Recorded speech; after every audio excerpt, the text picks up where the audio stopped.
सूक्ष्म और शक्तिशाली संबंध है। राजयोग के माध्यम से हम पाप कर्म करने से बच जाते हैं। तो आइए अब इस रूहानी यात्रा अर्थात ईश्वरीय याद की यात्रा का आनंद लें।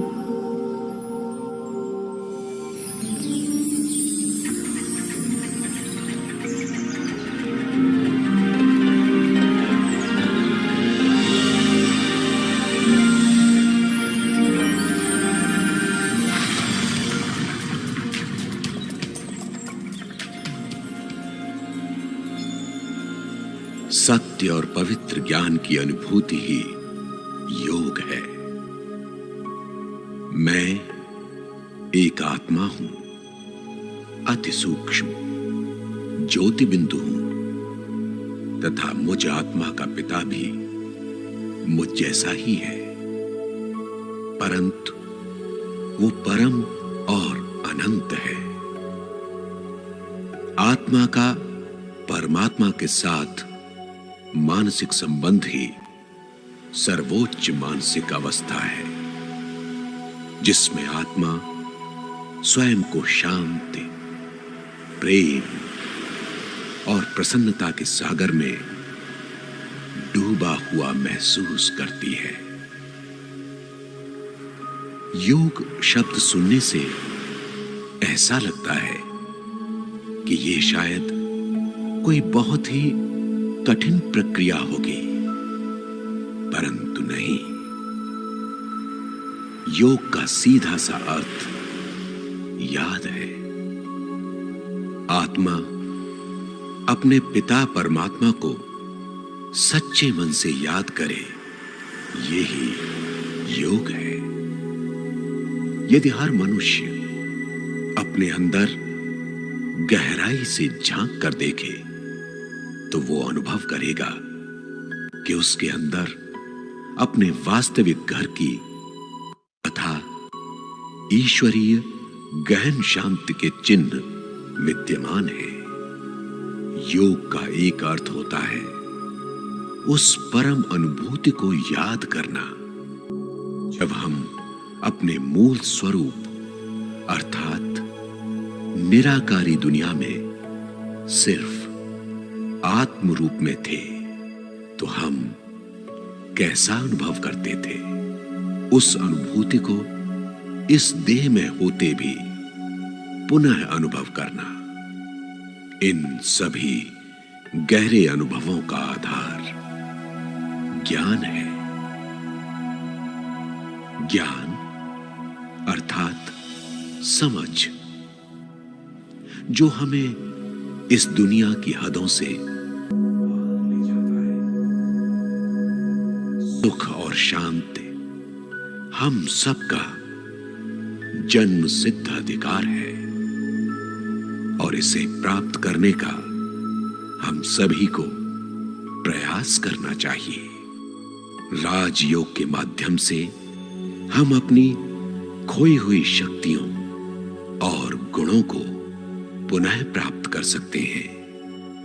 राजयोग एक अति सरल प्रक्रिया है जिसे आसानी से सीखा जा सकता है, परंतु इसमें थोड़ा समय अवश्य लगता है। सभी इच्छुक भाई बहनों को ये सेवा केंद्र निःशुल्क राजयोग पाठ्यक्रम प्रदान करता है। धन्यवाद।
ज्योति बिंदु से संबंध जोड़ो।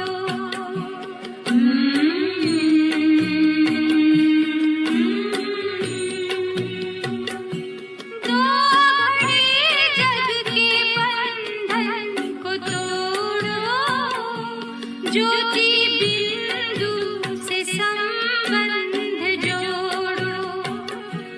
आज वेला है मंगल मिलन की, झूठी माया के जंजाल छोड़ो।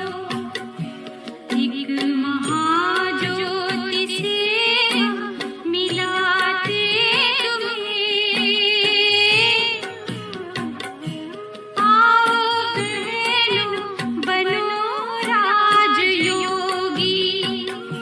योग के मार्ग पर हम बुलाते तुम्हें हो। आओ आओ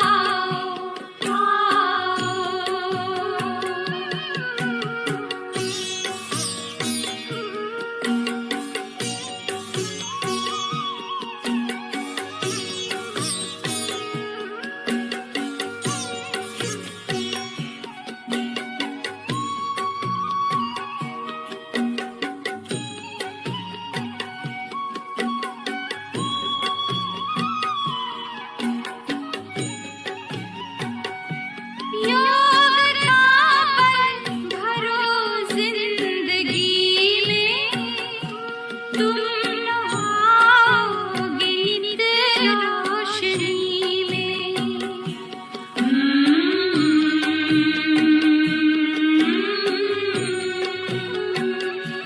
योग का बल भरो जिंदगी में, तुम नहाओगे नित रोशनी में।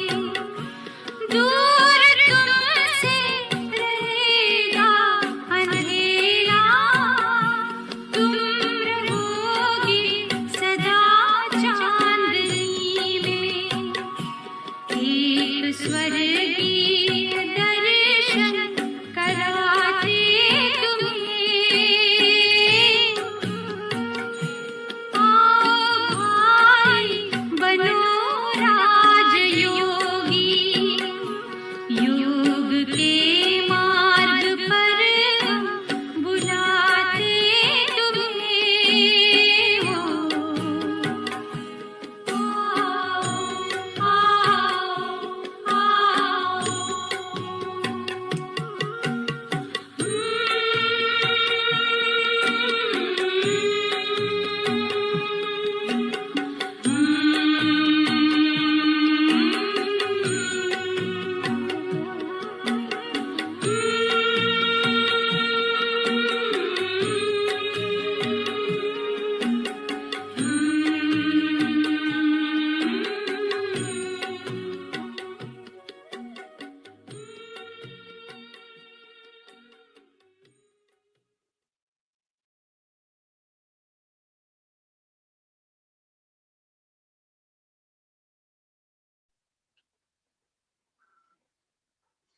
ओम शांति।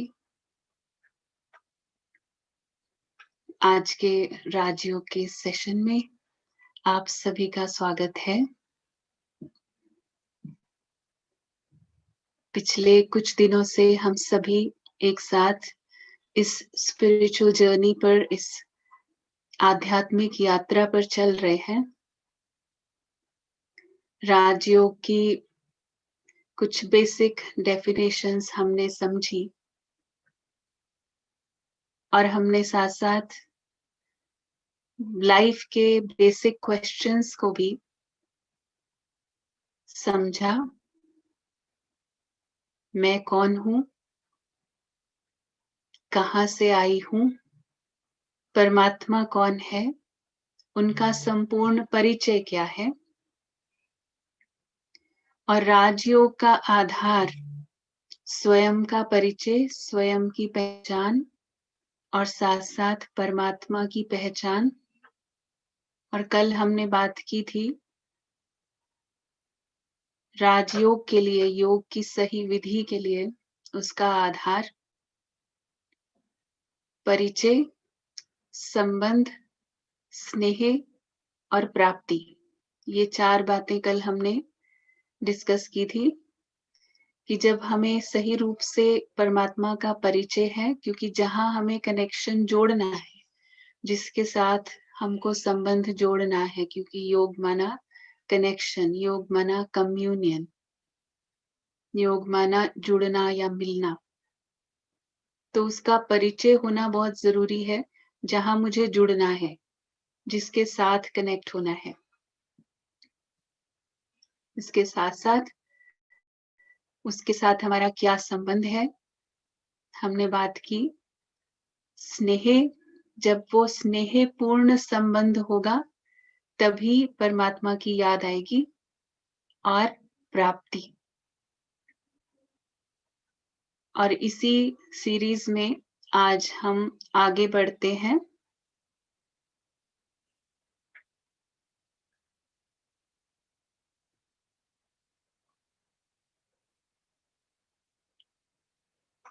कल हमने बात की थी राजयोग की परिभाषा, डेफिनेशन ऑफ राजयोग क्या है, क्योंकि बहुत प्रकार के योग हम सुनते हैं।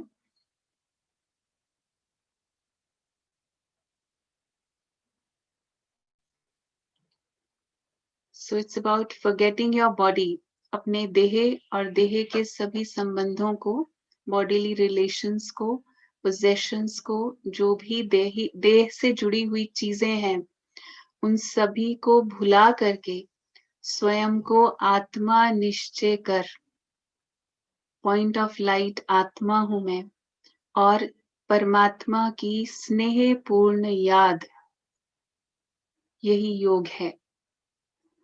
परमात्मा की स्नेह पूर्ण याद, स्नेह पूर्ण स्मृति, और स्नेह के लिए संबंध हमने समझा कि हम कैसे संबंध से याद करें जो हमें परमात्मा की याद सहज भी हो जाए, स्नेह पूर्ण भी हो जाए, क्योंकि जहां स्नेह होगा वहां सहज ही कनेक्शन हमारा जुड़ जाएगा। अब इसके साथ साथ हम आगे चलते हैं।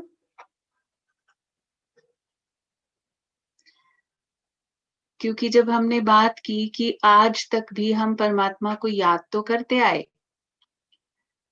लेकिन कभी सिर्फ परमात्मा से हम मांग रहे हैं, कुछ ना कुछ छोटी छोटी इच्छाएं लेकर के, छोटी छोटी प्राप्तियों की इच्छाएं लेकर के जाते हैं, लेकिन फिर भी मन नहीं टिकता है, हमेशा ये शिकायत रहती है।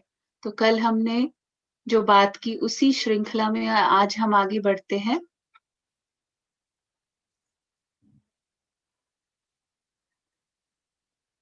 प्रोसेस ऑफ राजयोगा, राजयोग की जो विधि है उसमें ये 3 चीजें आप देख रहे हैं। कंटेम्पलेशन यानी मनन चिंतन, फिर है कंसंट्रेशन एकाग्रता, और रियलाइजेशन यानी अनुभूति। तो सबसे पहली बात आती है कंटेम्पलेशन यानी मनन चिंतन।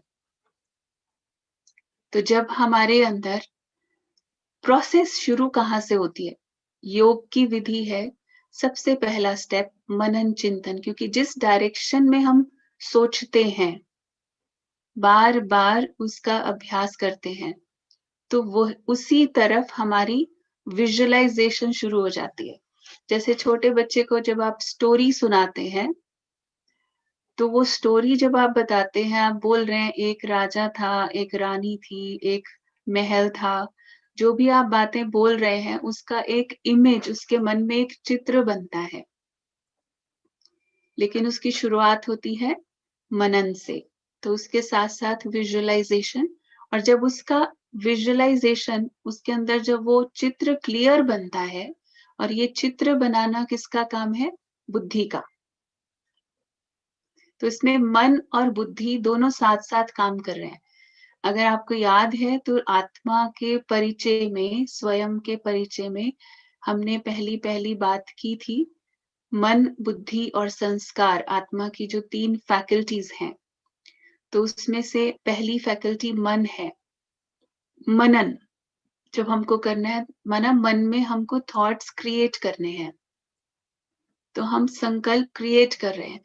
आज अभी तक हमने परिचय लिया, मैं कौन हूं, हमने समझा मैं आत्मा हूं, मैं ये शरीर नहीं हूं। अब बात आती है, समझ तो लिया, लेकिन सारा दिन मुझे इस बात की कितनी स्मृति है, क्योंकि हम इस देह की स्मृति में इतना ज्यादा है, क्योंकि ये जो हमें बॉडी कॉन्शियसनेस की स्मृतियां सारा दिन रोल्स रिस्पॉन्सिबिलिटीज निभाते हुए हमें अपना ओरिजिनल स्वरूप भूला हुआ है, और बहुत समय से भूला हुआ है। इसीलिए उसका मनन चिंतन करना और आवश्यक हो जाता है। तो जैसे ही हम मेडिटेशन में बैठते हैं, तो सबसे पहली चीज है मन, उसके ऊपर मनन शुरू करता है। मनन और चिंतन, यानी पहले थॉट्स क्रिएट किए उसके बारे में, जैसे मैंने अपने आप से बात की, मैं आत्मा हूं, मैं एक शांत आत्मा हूं, मैं एक सुख स्वरूप आत्मा हूं, आनंद स्वरूप आत्मा हूं। ये सिर्फ थॉट्स क्रिएट करना, सिर्फ संकल्प, विचार, लेकिन उसका फिर मनन और चिंतन। अगर मैंने कहा कि मैं शांत आत्मा हूं, तो वो शांति की फीलिंग जब तक मुझे अंदर से नहीं आती है, तो मुझे वहां तक पहुंचना है ना। तो ये एक जर्नी है। तो सबसे पहला होगा मन, उसके लिए चिंतन करेगा, थॉट्स क्रिएट करेगा। उसके साथ साथ फिर बुद्धि उसका विजन बनाती है, चित्र बनाती है। बुद्धि का काम है उसको विजुलाइज करना। तो मैं आत्मा हूं, उसका एक विजन हमें अब क्लियर है, हमें पता है कि आत्मा का स्वरूप क्या है, हमें पता है परमात्मा का स्वरूप क्या है। तो जब हमने कहा मैं आत्मा परमात्मा की संतान हूं, हम बैठे योग में और पहला पहला थॉट किया, तो मैं भी एक ज्योति बिंदु स्वरूप सितारा चमकता हुआ, ऐसे ही परमात्मा का स्वरूप भी ज्योति बिंदु स्वरूप उस सुनहरी लाल प्रकाश की दुनिया में। अब जब हम आपको मेडिटेशन, गाइडेड मेडिटेशन कराते हैं, तो जैसे जैसे हम आपको थॉट्स दे रहे हैं, तो आपका एक मन में चित्र बनता है, क्योंकि जब आपको थॉट्स दिए जा रहे हैं, वो इस प्रकार से दिए जा रहे हैं कि वो चित्र क्लियर आपकी बुद्धि उसको विजुअलाइज करे। क्योंकि जब हमारे अंदर वो चित्र बनेगा, फिर हम दूसरी स्टेज में पहुंच जाते हैं इसकी, वो है कंसंट्रेशन, एकाग्रता। क्योंकि मेरा मन जो सोच रहा है, अगर मेरी बुद्धि भी वही पिक्चर बना रही है, तब कहेंगे कंसंट्रेशन। नहीं तो कई बार हम कोशिश कर रहे होते हैं, जैसे करते हैं ना, पूजा पाठ करते हैं या भक्ति करते हैं, तो उसमें कुछ भी हम मुख से बोल रहे हैं, मन से भी सोचने की कोशिश कर रहे हैं, लेकिन उसका कोई पिक्चर नहीं बन रहा। इसका बहुत सहज सा एग्जाम्पल,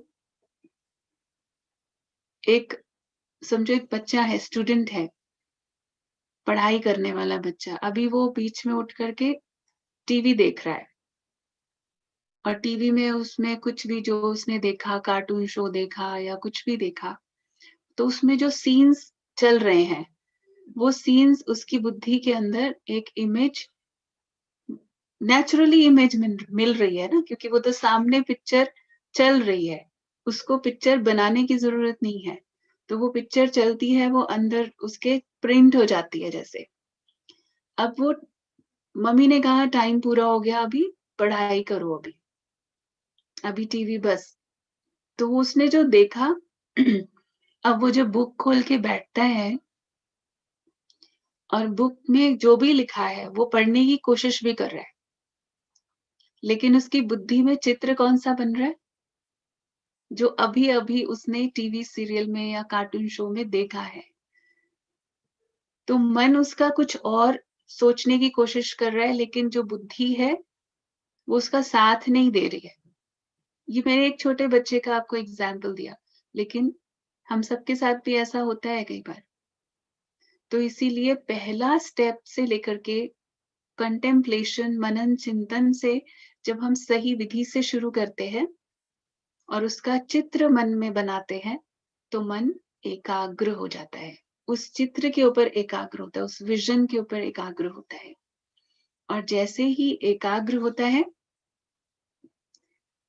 उसके बाद उस एकाग्रता से फिर हमें वो शक्ति प्राप्त होना शुरू होती है, वो अनुभूति होना शुरू हो जाती है। क्योंकि एकाग्र होने के बाद फिर हमें फीलिंग आनी शुरू होगी। शुरू में तो हमने ऐसे बोला कि सिर्फ बोल रहे हैं, सोच रहे हैं, थॉट्स क्रिएट कर रहे हैं कि मैं शांत आत्मा हूं और मैं परमात्मा की शांति के सागर की संतान हूं। लेकिन धीरे धीरे मन विजन में आने के बाद मन जब एकाग्र होगा तो अनुभूति में आ जाएगी वो चीज।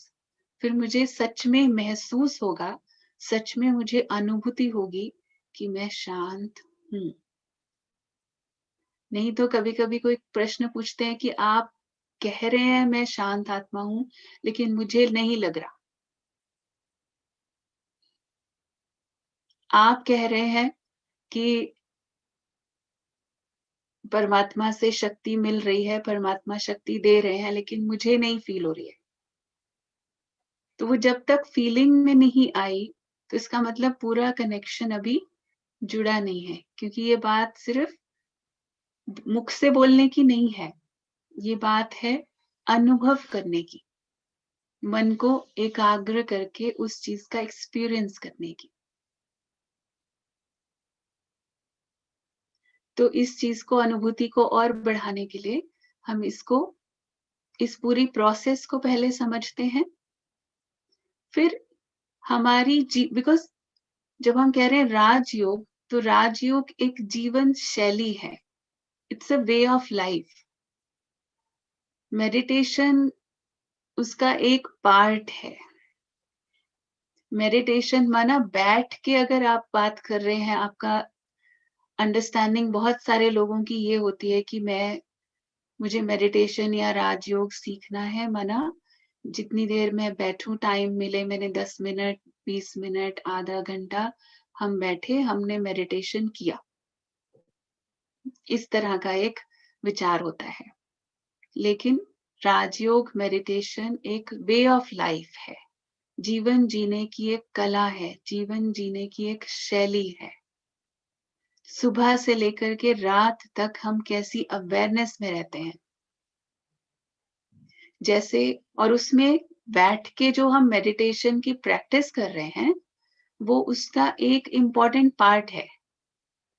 क्योंकि जब हम बैठ के स्पेशल अभ्यास कर रहे हैं, तो हम एक तरह से सबकॉन्शियस को एक नई रिकॉर्डिंग दे रहे हैं।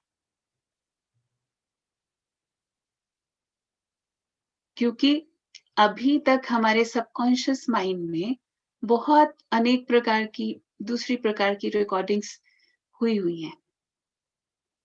किसी ने हमको कहा था, समझो बचपन में कुछ कहा था कि तुम तो ऐसे ही हो, तुम नहीं ये कर सकते। कोई सब्जेक्ट के लिए कह दिया, किसी विशेष काम के लिए बोल दिया कि ये काम तुम्हारे से नहीं हो सकता, वो रिकॉर्ड हो गया। किसी ने कहा कि तुमको तो बात करनी ही नहीं आती है, तुम्हारी कम्युनिकेशन स्किल बिल्कुल ठीक नहीं है, तो हमारे मन में वो रिकॉर्ड हो गया। तो ये बहुत सारी ऐसी चीजें हैं जो हमारे सबकॉन्शियस के अंदर रिकॉर्ड हुई हैं। जाने अनजाने हम जिस तरह के लोगों के बीच में रहे, जैसी फैमिली में, जैसे कल्चर में, जिस प्रकार के स्कूल कॉलेज, हमारे आसपास के जो भी लोग थे, उन्होंने जो जो हमें कहा, और जितना हम बचपन की बात अगर करें, जब छोटे थे, तो बहुत छोटा जो बच्चा होता है, उसकी रिसेप्टिविटी बहुत ज्यादा होती है। तो जो जो उसको कहा गया वो स्वीकार करता गया, और आज हम वही पर्सनालिटी बन गए। हम अपने आप को वैसा ही समझते हैं, मैं तो ऐसा ही हूं, या मेरे में तो ये शक्ति नहीं है, मेरे में तो ये पावर नहीं है, मेरे में ये क्वालिटी नहीं है। उसके बाद हमने कभी ट्राई भी नहीं किया। जैसे वो मेंटल कंडीशनिंग की हम बात करते हैं, अगर वो बताते हैं ना कि एक जो हाथी को पतली सी रस्सी से भी बांध देते हैं, वो भागता नहीं है। क्यों नहीं भागता? वो कोशिश भी नहीं करता। अगर वो कोशिश करे उस रस्सी को तोड़ने की, वो आराम से तोड़ सकता है, कितना पावरफुल है। लेकिन हुआ क्या? जब वो छोटा बच्चा था, बेबी एलिफेंट, दैट टाइम, उस समय उसको मोटी मोटी चेन से बांधते हैं। उसके पाँव में वो चेन बांध करके उसको, अब वो बहुत बार कोशिश करता है, क्योंकि बंधन तो किसी को भी पसंद नहीं है ना, किसी को भी अच्छा नहीं लगता। वो बहुत बार तोड़ने की कोशिश करता है उसको, लेकिन वो तोड़ नहीं पाता, छोटा है। और धीरे धीरे करते करते वो एक्सेप्ट कर लेता है, वो स्वीकार कर लेता है कि लाइफ मुझे ऐसे ही जीनी है, यहीं बंधे बंधे रह करके ही जीनी है, यही मेरी सीमा है, इसके बाहर मैं नहीं जा सकता हूँ। तो जैसे ही वो ये बात को स्वीकार कर लेता है, अब वो वैसे तो बड़ा हो रहा है धीरे धीरे, लेकिन इस बात को स्वीकार कर लिया कि मेरी ये लिमिट है, इससे ऊपर मैं नहीं कर सकता, क्योंकि मैंने ट्राई करके देख लिया, इतना ही होता है मेरे से। तो एक टाइम आ जाता है जब वो उस चेन को तोड़ने की कोशिश करना भी बंद कर देता है। अब वो ट्राई भी नहीं कर रहा। और अब वो, हम देख रहे हैं इतना बड़ा हाथी और पतली सी रस्सी, उसके बाद उनको उसे बड़ी चेन से बांधने की जरूरत नहीं पड़ती। वो पतले से धागे से भी बांध देंगे तो भी वो कोशिश नहीं करेगा तोड़ने की, क्योंकि उसके अंदर क्या रिकॉर्ड हो गया है? उसके अंदर वो मेमोरीज रजिस्टर हो गई है, वो एक्सपीरियंस, अनुभव उसके अंदर जैसे एक रिकॉर्ड हो गया है, नहीं कर सकता, मैं इसको नहीं तोड़ सकता। क्या हम सबकी हालत बहुत सारी परिस्थितियों में ऐसी नहीं है? बहुत सारी चीजों को जो हम पहले सोचते थे शायद हम इसे चेंज कर सकते हैं या मैं ठीक कर लूं, चाहे वो अपनी वीकनेस की बात थी या कोई परिस्थिति की बात थी, उससे निकलने की बात थी, बहुत सारी चीजें धीरे धीरे करते करते हमने 2 बार ट्राई किया, 3 बार ट्राई किया, 4 बार ट्राई किया, नहीं हुआ, और उसके बाद हमने गिव अप कर दिया, हमने छोड़ दिया और स्वीकार कर लिया कि ऐसे ही है, लाइफ ऐसे ही चलती है, जीवन ऐसे ही चलता है, इसको तो चेंज नहीं किया जा सकता, कोई फायदा नहीं है कोशिश करने का। हमने इस तरह से डिफाइन कर दिया अपनी लाइफ को। लेकिन राजयोग माना क्या? राजयोग माना वापस अपनी राजाई लेनी है। और वो राजाई क्या है? स्व के ऊपर मेरा राज्य, मेरा अपने thoughts, words, actions, feelings, emotions, सबके ऊपर राज्य है, मेरा अधिकार।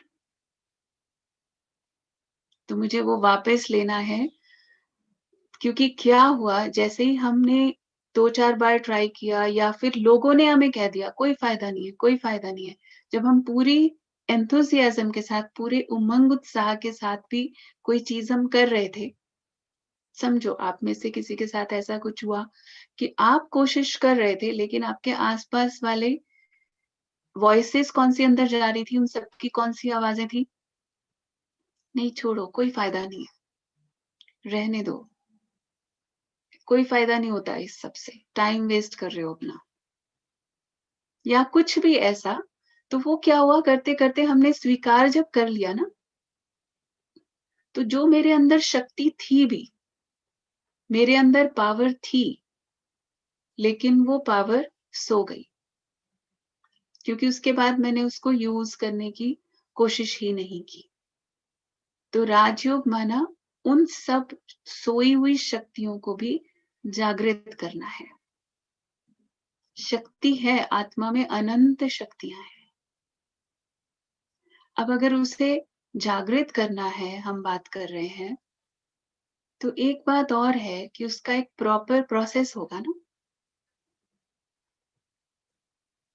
सिर्फ इतना ही कहना काफी नहीं है कि आई एम पावरफुल, मैं शक्तिशाली हूं, उसका प्रोसेस है ना, हर चीज की एक विधि है। तो उस विधि से अगर हम उसे करते हैं, प्रॉपरली उसे करते हैं, स्टेप बाय स्टेप समझ करके, जैसे हमने कहा कि अब हम मेडिटेशन की अगर बात करें, it's a way of life. Meditation माना कोई सिर्फ मैं बैठ के 10 मिनट योग किया, मेडिटेशन किया, वो नहीं है। आधा घंटा कर लिया, वो नहीं है। आधा घंटा मैंने मेडिटेशन में मैं बैठी, मुझे बहुत अच्छा शांति का अनुभव हुआ, और बाकी के 23 साढ़े 23 घंटे मुझे शांति सिर्फ आधा घंटा चाहिए या पूरे 24 घंटे चाहिए? Just think about it. हमको शांति कितनी चाहिए? हुँ? सिर्फ आधा घंटा काफ़ी है? नहीं ना? और जब हम वो आधा घंटा निकाल के बैठे हुए हैं ना, और और यूजुअली हम वैसा ही टाइम निकालेंगे ना जब हमें कोई डिस्टर्ब करने वाला ना हो, जिस वक़्त और कोई कार्य नहीं चल रहा हो, कोई और, मुझे पता है अभी कोई आने वाला भी नहीं है। घर में अगर आप फैमिली में रहते हैं तो आपको पता है कि अभी हमने अपने सारे काम फिनिश कर लिए, तो अब मेरे पास ये आधा घंटा है, इस आधे घंटे में मैं बैठ कर के हुँ, मुझे अब मेडिटेशन करना है। That's fine, very good. बहुत अच्छा विचार है ये कि इस आधे घंटे में अब मुझे, और ये बहुत ज़रूरी है। लेकिन ये आधा घंटा जो हम कर रहे हैं, वो सिर्फ़ उस आधे घंटे के लिए नहीं कर रहे हैं। ये आधा घंटा जो हम कर रहे हैं, ये आगे आने वाले बाकी 24 घंटों के लिए, साढ़े 23 घंटों के लिए चार्जिंग कर रहे हैं। दिस इज़ द कॉन्सेप्ट कि आधे घंटे में, जैसे आप आधा घंटा, 1 घंटा अपना मोबाइल चार्ज करते हैं, फिर सारा दिन उसको चलाते हैं ना? तो हमने बैठ कर के चार्जिंग की, लेकिन वो इस प्रकार से करनी है कि सारा दिन वो चले। अब ऐसे भी कई लोग होते हैं कि मुझे मेडिटेशन में तो मुझे बहुत अच्छा लगता है, लेकिन जब योग में बैठते हैं ना, जब शांत, सब काम पूरे करके, जब कोई नहीं है आस-पास, अकेले ऐसे शांति में बैठे हैं, बहुत अच्छा लगता है। लेकिन जैसे ही फिर बाहर जाते हैं, फिर परिस्थितियाँ आती हैं, फिर लोग डिस्टर्ब करते हैं, फिर कुछ ना कुछ ऐसा हो जाता है, फिर पता नहीं शांति कहाँ चली जाती है। हुँ? आप में से भी हो सकता है कई लोगों का ऐसा अनुभव हो। ये तो वो वाली बात हो गई कि हमने गाड़ी ड्राइव करना सीखा, और हमने ना बहुत ऐसी रोड्स देखी जहाँ पे कोई नहीं आता, कोई गाड़ी नहीं आती, वहाँ पे कोई ट्रैफिक नहीं होता, और हम वहाँ बैठ कर के, वहाँ जा कर के हम अपनी ड्राइविंग कर रहे हैं। पर जैसे ही हम ट्रैफिक वाली रोड पे आते हैं, वैसे ही हम घबरा जाते हैं। जहाँ खाली सड़क होती है, अब अगर कोई ये कहे कि मुझे ड्राइविंग तो आ गई है, लेकिन सड़कें खाली होनी चाहिए बस। उसपे ना और कोई नहीं होना चाहिए, कोई और गाड़ी नहीं आनी चाहिए, कोई पैदल चलने वाले भी नहीं आने चाहिए, ना ही कोई आगे से क्रॉस करने वाला, कोई ओवरटेक करने वाला, कोई नहीं होना चाहिए। खाली होनी चाहिए रोड। बाकी गाड़ी चलाना मेरे लिए कोई मुश्किल नहीं है। Is that okay? मीनिंगलेस है ना? ऐसे गाड़ी चलाने का कोई फ़ायदा हुआ कि कोई नहीं होना चाहिए, सड़क पे आना ही नहीं चाहिए कोई।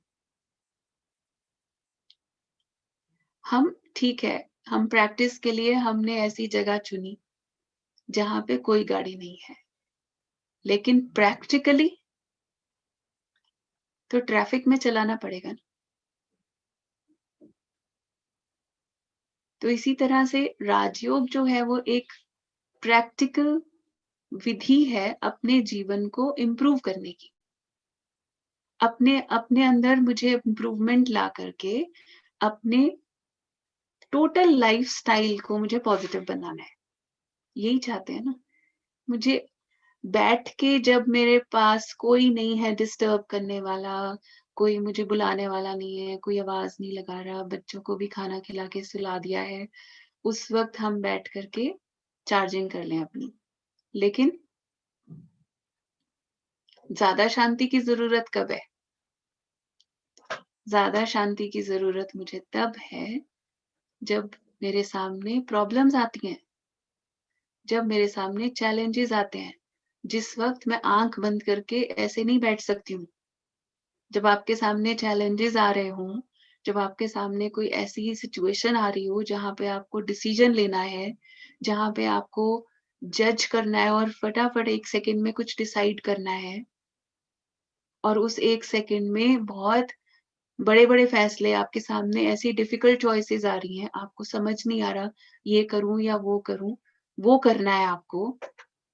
उस वक़्त आप ये तो नहीं कर सकते मैं आँखें बंद करके मैं थोड़ा बैठ जाऊँ, फिर मैं शांत होकर के फिर वापस आकर के मैं अपना फैसला सुनाती हूँ। कर सकते हैं ऐसे? आपके सामने कोई आर्गुमेंट ही करने लग गया आकर के, चाहे आपके वर्क प्लेस पर, आपके घर में या कहीं पे भी। सामने वाला बहस कर रहा है। इज़ इट पॉसिबल कि आप आँखें बंद करके बैठ जाओ कि मेरे को तो मेडिटेशन करना है, मुझे शांति चाहिए, मुझे अशांति नहीं चाहिए। Is it possible? नहीं, प्रैक्टिकल नहीं है ना। लेकिन शांति चाहिए, ये प्रैक्टिकल है। और इसी वक़्त ज़्यादा चाहिए, जब वो व्यक्ति गुस्सा कर रहा है, आर्ग्यूमेंट कर रहा है, उस वक़्त ज़्यादा चाहिए। और उस वक़्त अगर चाहिए तो इसका मतलब मेरे पास एक ऐसा प्रोसेस होना चाहिए कि मुझे सब कुछ स्टॉप करके, डिस्कनेक्ट करके, आँखें बंद करके भी ना बैठना पड़े, लेकिन मेरी चार्जिंग होती रहे। तो मुझे ऐसा प्रोसेस चाहिए ना, व्हिच इज़ प्रैक्टिकल। तो वही विधि है राजयोग की। तो इसीलिए जब हम मेडिटेशन की प्रैक्टिस करते हैं तो इस भाव से कर रहे हैं कि ये पूरी एक जीवन शैली है। दिस इज एक art of living, the way of living. और वे ऑफ लिविंग में क्या क्या आता है? सोना, जागना, खाना, पीना, चलना, बातचीत करना, सब कुछ आता है वे ऑफ लाइफ में। नॉट ओनली सिटिंग, सिर्फ बैठने की बात नहीं है। चलते फिरते मेरी कॉन्शियसनेस में, मेरी अवेयरनेस में क्या है, ये बात है। तो इसीलिए जो पहला पहला बेसिक आधार था, फर्स्ट लेसन, सोल कॉन्शियसनेस। चलते फिरते कर्म करते मुझे ये स्मृति रहे कि मैं आत्मा इस शरीर के द्वारा, इस कॉस्ट्यूम के द्वारा कर रही हूं।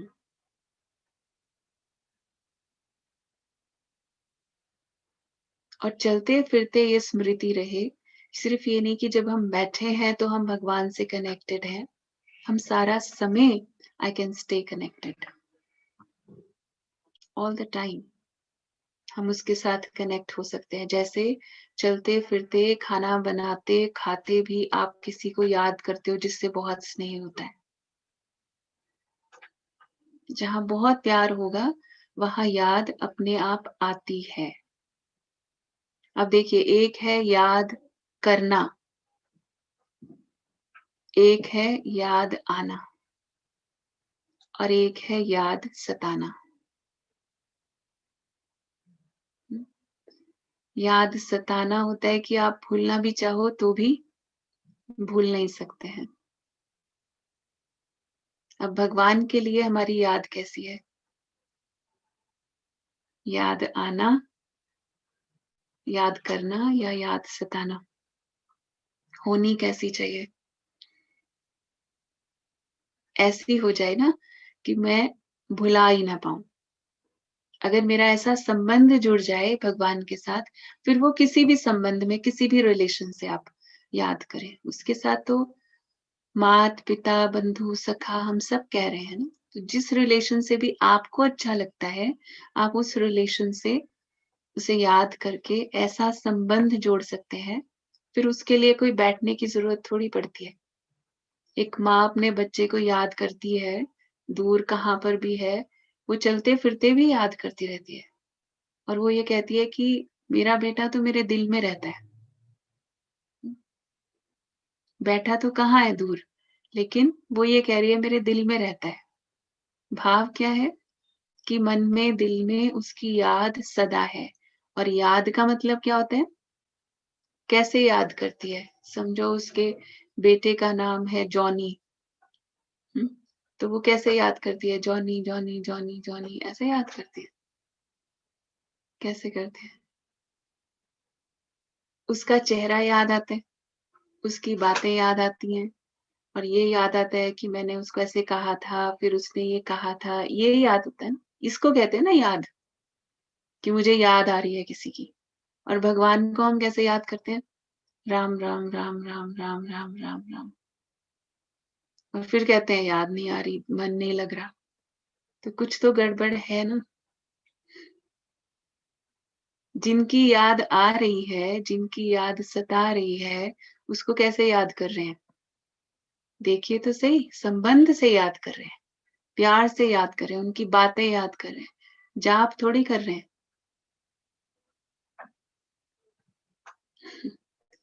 बात क्लियर हुई कि भगवान के साथ भी हमारा संबंध और हमारी याद, क्या टेक्निक है? टेक्निक और कुछ नहीं है, स्नेह है, संबंध है, और किसी टेक्निक की बात नहीं है। कोई अगर ये कहे कि मुझे टेक्निक बता दो कि ऐसे स्टेप 1, स्टेप 2, स्टेप 3 और मेरा कनेक्शन जुड़ जाए, ये कोई इंटरनेट कनेक्शन थोड़ी है। ये भी वायरलेस कनेक्शन ही है। हाँ, पासवर्ड इसमें भी है, पासवर्ड इसमें भी है। पासवर्ड इसमें है 0 0 0, बिल्कुल 0 बन के फिर जब याद करेंगे, बाकी सारी चीजों से डिटैच होकर के फिर कनेक्शन जुड़ेगा। तो पासवर्ड तो है। तो बाकी इसीलिए कहा, बाकी सभी बातों को जब हम भुला करके बैठते हैं और स्नेहपूर्ण स्मृति में बैठते हैं परमात्मा की, तब कनेक्शन जुड़ता है और तभी प्राप्तियां आनी शुरू हो जाती हैं। इसके साथ साथ अभी हम बात करते हैं पिलर्स ऑफ राजयोग।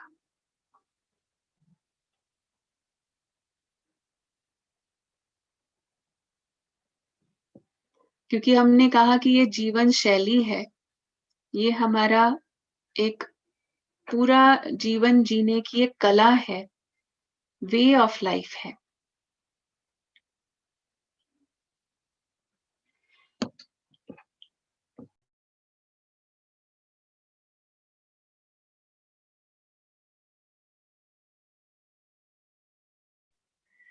तो उसमें जब हम ये कहते हैं कि जीवन जीने की एक कला है, एक शैली है, तो हमने बात की कि ये पूरा एक लाइफस्टाइल की बात है।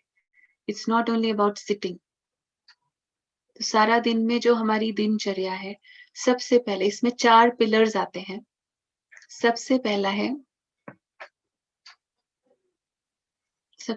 है प्योर लाइफस्टाइल, जिसमें हमारा मन, वचन, कर्म, थॉट्स, वर्ड्स, एक्शंस, सारा दिन कितना शुद्ध और कितना पवित्र रहते हैं। अगर मैं सारा दिन में दूसरों के बारे में परचिंतन, व्यर्थ चिंतन, उल्टा सोचती हूँ, किसी के लिए जेलसी, किसी के लिए घृणा, किसी के लिए ऐसे नेगेटिव भाव मेरे मन में रहते हैं, फिर मैं शाम को बैठती हूँ मेडिटेशन में, और मैं मेडिटेशन में बैठ करके ये सोचूं कि अभी भगवान से मुझे अभी अभी 1 सेकंड में कनेक्ट करूं और मुझे शांत हो जाए मेरा मन। हो जाएगा? क्या लगता है? क्या कहेंगे कि भगवान मुझे शांति नहीं देंगे? वो तो दे देंगे, मुझे मिलेगी नहीं। वो तो शांति का सागर है। शांति का सागर तो शांति ही देगा ना। सुख का सागर तो सुख ही देगा, लेकिन मुझे रिसीव नहीं हो रहा, क्योंकि मेरे मन में ऑलरेडी इतनी ज्यादा नेगेटिविटी भरी हुई है। जैसे अब समझो, एक एक जगह बहुत कचरे का ढेर है, स्मेल आ रही है, हमें अच्छी नहीं लग रही है वो स्मेल, किसी को भी नहीं अच्छी लगती, लेकिन हम सफाई नहीं कर रहे।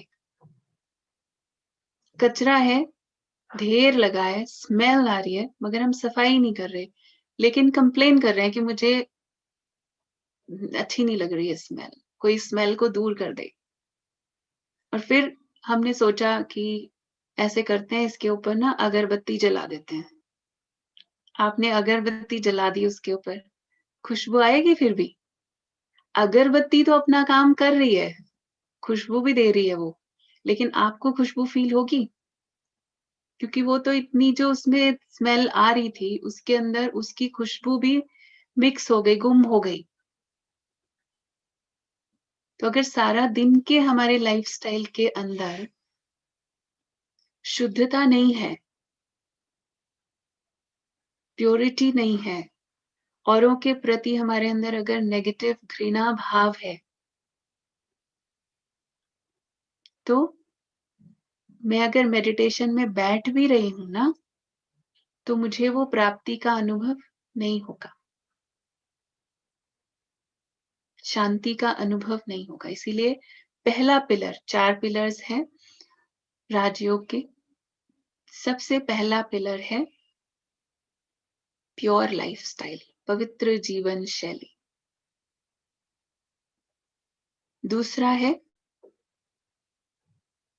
पवित्र भोजन, शुद्ध भोजन। जैसा अन्न वैसा मन, ये तो हमने सुना है ना, जैसा अन्न वैसा मन। सारा दिन में जो हम भोजन कर रहे हैं उसका बहुत ज्यादा इम्पोर्टेंट है। वो सिर्फ शरीर के लिए नहीं, आत्मा की उन्नति के लिए उसका इम्पोर्टेंस है। हमारे मन के विचारों के ऊपर भी उसका इम्पैक्ट है, उसका पूरा प्रभाव है। इसीलिए तो कहा ना, जैसा अन्न वैसा मन। भोजन किसने बनाया है, कैसे थॉट्स से बनाया है, कैसे संकल्पों में बनाया है, कैसे थॉट्स से परोसा है, और कैसे थॉट्स में खाया है, हर चीज का प्रभाव होता है। क्योंकि अगर आप नेगेटिव थॉट से या चिंता में, दुख में, परेशान होकर के बना रहे हैं, कईयों का हम सुनते हैं कि वो बनाते तो हैं, कहते हैं कि क्या करें, सारा दिन एक ही काम रह गया, सुबह का पूरा नहीं होता है, दोपहर का शुरू हो जाता है। तो इतना परेशान होकर के अगर भोजन बना रहे हैं, तो कौन सी एनर्जी उसके अंदर जा रही है, कैसी एनर्जी दी, तो खाने वाले को भी कैसी एनर्जी आएगी। हम परेशान होके बना रहे हैं, तो वो भी परेशान ही होगा ना जो खा रहे हैं। तो इसीलिए जैसे थॉट्स में हम बनाते हैं और जिस प्रकार से हम सर्व करते हैं, और फिर खाना खाते समय भी हमारे कैसे थॉट्स रहते हैं। कोई तो सारा टाइम ही टीवी चलता है सामने और पता नहीं क्या क्या सीन्स चलते हैं, और साथ में खाना खा रहे हैं, ये भी पता नहीं है कि खाया क्या। तो वो खाना तो जा रहा है अंदर, लेकिन साथ में क्या मिक्स होके जा रहा है, जिस तरह के विजन्स, उस तरह के थॉट्स, उस तरह की एनर्जी, वो सारी एनर्जी उसमें मिक्स होकर के भोजन में अंदर जा रही है। शुद्ध भोजन का बहुत बहुत प्रभाव है, और उसका राजयोग में, मेडिटेशन में बहुत इम्पोर्टेंट रोल है। इसीलिए हम सभी राजयोगी अपने हाथ से बना करके और भगवान को भोग लगा करके फिर भोजन खाते हैं। आप देखिए, वैसे भी कभी कभी तो सभी लगाते हैं ना, भगवान को भोग लगाते हैं किसी फेस्टिवल पे, किसी खास दिन पर, और जब भोग लगाते हैं वो प्रसाद बन जाता है वही चीज। और हमेशा ये सभी कहते हैं, प्रसाद का जो टेस्ट होता है ना, वो बहुत अच्छा होता है। कुछ डिफरेंट ही होता है ना ऐसा। भले उसमें सिंपल सी चीज होगी, आप कई बार वैसे बनाएंगे वो चीज, सब कुछ आपने डाला, रेसिपी भी बहुत अच्छी थी, लेकिन उतना अच्छा नहीं बनता जितना अच्छा और टेस्टी वो प्रसाद होता है, उतना अच्छा वैसे नहीं बनता। सेंटर्स पे भी लोग आते हैं ना, तो जब हम उनको प्रसाद देते हैं, भोग देते हैं, सबको यही लगता है। बहुत लोग नए नए भी आएंगे तो पूछेंगे रेसिपी बताओ। अब उस रेसिपी में जो सबसे इम्पोर्टेंट इंग्रेडिएंट है, तो जो सबसे इम्पोर्टेंट चीज है वो है परमात्मा की याद में बना हुआ है, वो शुद्धता से बना हुआ है। तो इसीलिए, लेकिन अब प्रसाद कभी कभी नहीं, हम रोज भी बना सकते हैं ना। अगर हर रोज भोजन बनाते समय हम सबके प्रति शुभ भावना और परमात्मा की याद में बनाए, खुशी से बनाए, प्यार से बनाए, तो वो भोजन भी प्रसाद हो जाएगा। और जिसने ऐसा शुद्ध भोजन खाया है, तो आधा तो वैसे ही मन साफ हो जाएगा उसका। और जब मन शुद्ध होता है तो वैसे ही शुद्ध मन में परमात्मा का निवास होगा ना, उसकी याद का निवास होगा। तो इसीलिए पवित्र जीवन, पवित्र भोजन, शुद्ध भोजन, और फिर है दिव्य गुणों की धारणा। तीसरा पिलर है डिवाइन वर्चूज। जितना हमारे अंदर सारा दिन में अटेंशन होगा, हम कैसा सोचते हैं किसी के लिए, हम कैसे बोलते हैं, हमारे अंदर वो क्वालिटीज, वो गुण जैसे जैसे नजर आते हैं हमारे व्यवहार में, हम दूसरों के साथ किस तरह से डील कर रहे हैं, किसी को दुख तो नहीं दे रहे हैं, मेरे सामने जो भी आए उसको मेरे से सुख की फीलिंग आए, उसको मेरे से शांति की फीलिंग आए। कोई अशांत भी आए और मेरे सामने आए तो उसका मन शांत हो जाए। हम ऐसी बात करें कि अगर किसी के अंदर उदासी, निराशा थी, उसके अंदर भी उमंग आ जाए, वापस एंथुजियाज्म आ जाए, मोटिवेशन आ जाए। कर सकते हैं ना? बिल्कुल कर सकते हैं। और इसके ना डबल फायदा है। एक तो उसको मेरे से जो मिला, सुख मिला ना, खुशी मिली, उसके रिटर्न में उसके दिल से जो ब्लेसिंग निकलेगी, दुआ जो निकलेगी, थैंक्स जो निकलेगा, वो भी मेरे अकाउंट में ऐड हो जाएगा, क्योंकि जो आप देंगे वो आपके पास आएगा ना। और उससे भी पहले,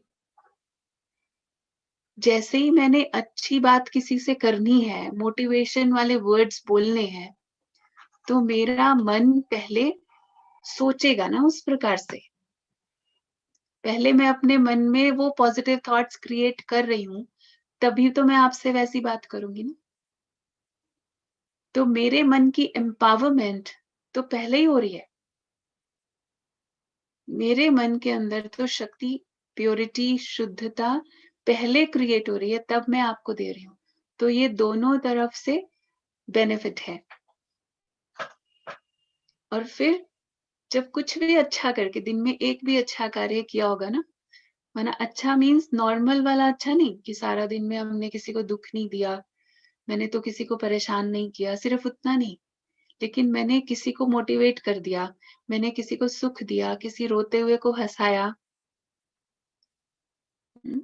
तो अगर मैंने सुख देने का काम किया है, भगवान के बच्चे को खुश किया है ना, भगवान के एक बच्चे को मैंने सुख दिया, उसके बाद जब मैं जाकर के मेडिटेशन में बैठूंगी, मैं परमात्मा के साथ कनेक्ट करूंगी, अब वो भी तो खुश होगा ना कि ये मेरा बच्चा कितना अच्छा काम करके आया है।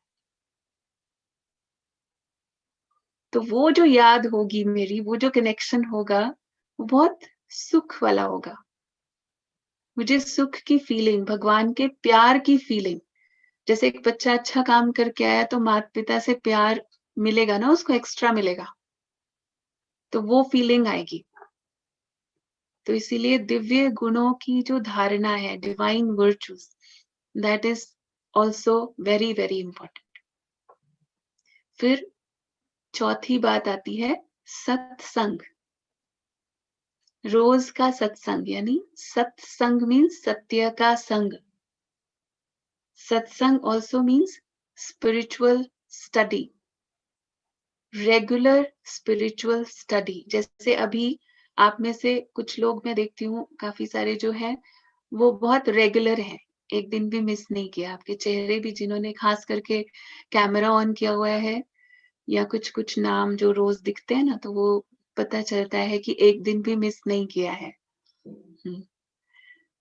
तो जो रेगुलर है वो देख सकते हैं ना कि रोज पढ़ने से, जब हम रोज हमारे पॉजिटिव इनपुट्स हमारे अंदर जाते हैं तो उसका कैसा इम्पैक्ट होता है। थोड़ा थोड़ा थोड़ा अंदर जाते जाते जैसे अंदर क्लींजिंग हो रही है, पॉजिटिविटी से रोज मन चार्ज हो रहा है। इसीलिए हर रोज के इनपुट्स का, स्पिरिचुअल इनपुट्स, पॉजिटिव इनपुट्स का बहुत इंपॉर्टेंस है। इसीलिए ये कहा कि ये राजयोग के 4 स्तंभ हैं, 4 पिलर्स ऑफ राजयोग।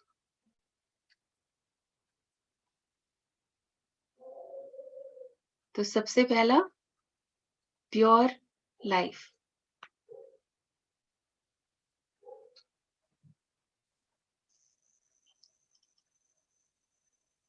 हमने समझा ये।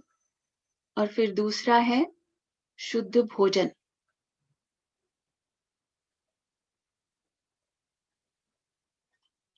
Pure food. फिर तीसरा है डिवाइन वर्च्यूज, दिव्य गुणों की धारणा। और चौथा है सत्संग, रोज का सत्संग, यानी रोज की स्पिरिचुअल क्लास। ये 10 दिन तो आप हमारे साथ रहेंगे इस यात्रा में, लेकिन इसके आगे भी ये एक विश्वविद्यालय है। It's a spiritual university. तो इस यूनिवर्सिटी के अंदर रोज की पढ़ाई होती है और कितने सारे लाखों ऐसे जो अपने आपको इस स्पिरिचुअल मार्ग पर, इस आध्यात्मिक मार्ग पर चला रहे हैं, चल रहे हैं वर्षों से, रेगुलर स्टूडेंट्स हैं। तो ऐसे ही आप भी उसमें शामिल हो सकते हैं अगर हम इस बात को इम्पोर्टेंट समझते हैं कि रोज के पॉजिटिव इनपुट्स मुझे मिले और उस आधार से मेरा जीवन सारा दिन में पॉजिटिव हो जाए। क्योंकि ये कोई, हमने फर्स्ट डे भी एक बात आपसे कही थी कि ये कोई ऑर्डिनरी सत्संग नहीं है, साधारण सत्संग नहीं है, ये पढ़ाई है। और पढ़ाई बहुत सिस्टमैटिक होती है, यूनिवर्सिटी है ना। और पढ़ाई में फिर आगे क्वालिफाइड होने के बाद डिग्रीज भी मिलती हैं। ये थोड़ा अलग प्रकार की डिग्रीज हैं, आगे आगे आपको समझ में आएगा और भी स्पष्ट। ये जो डिविनिटी की, प्योरिटी की डिग्रीज मिलती हैं और उससे बहुत बड़ी कमाई होती है, क्योंकि जितनी बड़ी डिग्री उतनी फिर उसमें कमाई होती है ना, उसमें उतनी इनकम होती है। और ये एक ऐसी इनकम है जिसके लिए दुनिया तरस रही है। बहुत सारी दूसरी कमाई होने के बावजूद भी दुनिया तरसती है कि शांति मिल जाए थोड़ी सी। बहुत सारा धन दौलत होने के बाद भी थोड़ा सा सुख चाहिए। संबंधों का सुख नहीं है, कभी कुछ और प्रॉब्लम है, कुछ ना कुछ चलता रहता है। तो वो कमाई, ये कमाई इस पढ़ाई से होती है। जैसे मैंने कहा कि आप में से जो लोग अभी इन कुछ दिनों में, 5-6 दिनों में भी बिल्कुल रेगुलर आ रहे हैं, तो 5-6 डेज के अंदर भी आप अपने अंदर परिवर्तन देख रहे होंगे। आपको फील होता होगा कि यस, इससे कितना बेनिफिट होता है एक एक दिन। Yes, I can see the response. तो इसलिए एक एक दिन, एक एक बात अगर हम सिंसियरली पढ़ रहे हैं तो उसका हमको बेनिफिट, उसका फायदा जरूर दिखाई देता है। तो इसी तरह से रेगुलर स्टडी का महत्व है। तो ये है बेसिक्स ऑफ राज योगा। फिर इसके बाद बात आती है जो हम आगे के कल के लेसन में हम समझेंगे। हमने बात की थी कल अष्ट शक्तियों की। राजयोग से जो अष्ट शक्तियों की प्राप्ति होती है।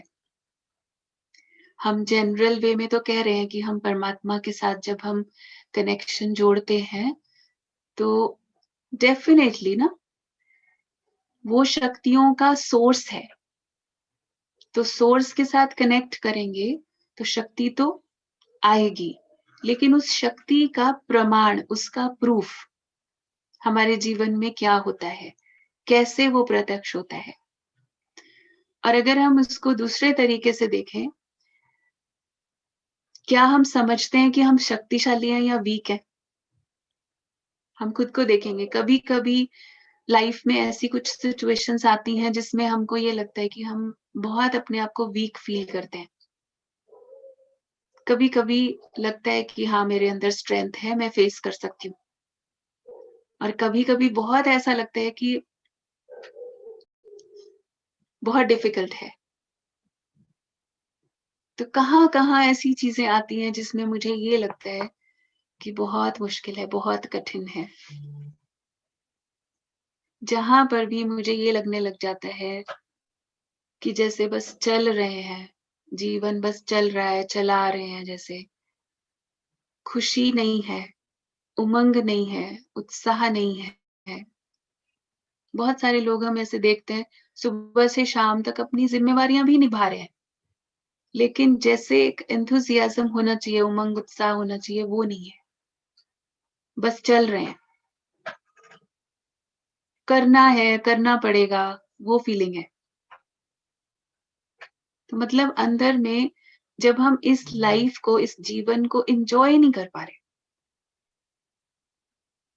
या छोटी छोटी कोई बात आती है और उसके बारे में हम एक एक महीना सोचते रहते हैं कि इसने ऐसे क्यों बोल दिया मुझे।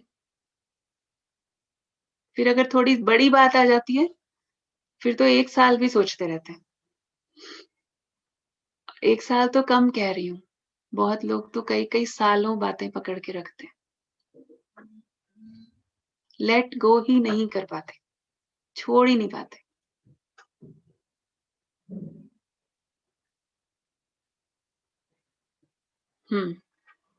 तो इस चीज को हम आगे जैसे जैसे हम अभ्यास करेंगे ना शक्तियों का, और उस शक्ति के प्रैक्टिकल स्वरूप का, कि कौन सी परिस्थिति में उस शक्ति को यूज कैसे करना है। अगर परमात्मा से मुझे शक्ति मिल रही है, जैसे आपने चार्ज किया, बैटरी चार्ज हो गई, लेकिन अलग अलग परिस्थिति में, अलग अलग सिचुएशन में मुझे उसको यूज कैसे करना है, उस पावर को, ये भी हमें राजयोग सिखाता है। और इसके बारे में हम कल फिर बात करेंगे। आज अभी चलते हैं हम अपने मेडिटेशन के अभ्यास की तरफ। अभी स्वयं को एकाग्र होकर के बिल्कुल बैठेंगे।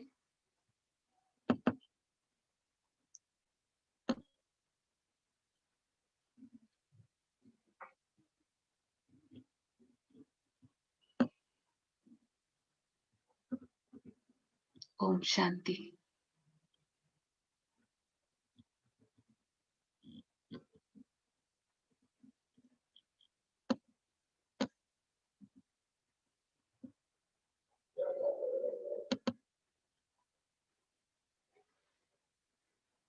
अपने मन को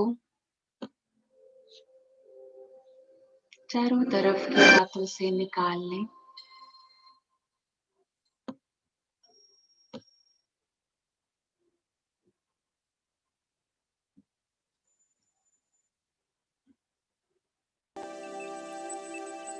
मन के सभी संकल्पों को समेटकर अपने पास आ जाएं।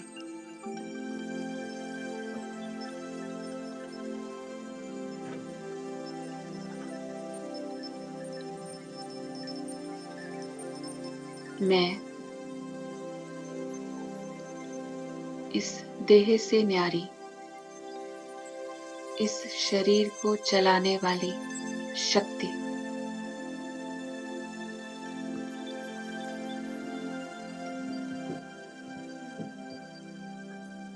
मैं आत्मा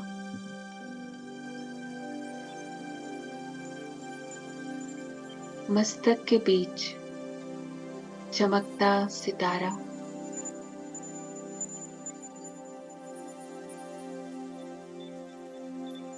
ज्योति बिंदु स्वरूप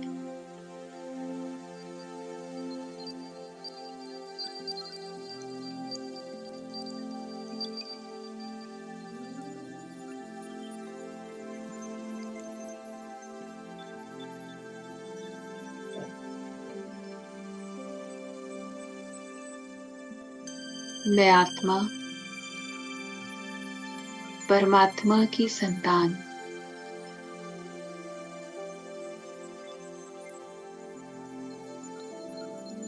महसूस करेंगे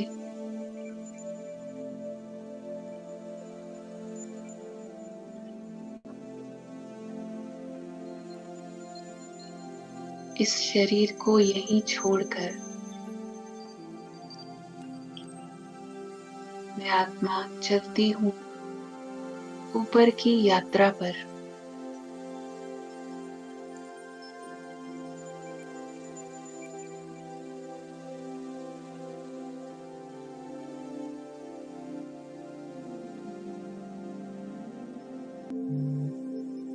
सूरज चांद सितारों के पार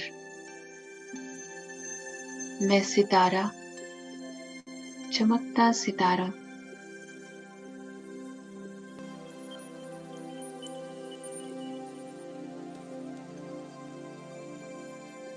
इस साकार दुनिया के पार पहुंचता हूँ उस प्रकाश की दुनिया में। सुनहरी लाल प्रकाश, गोल्डन रेड लाइट।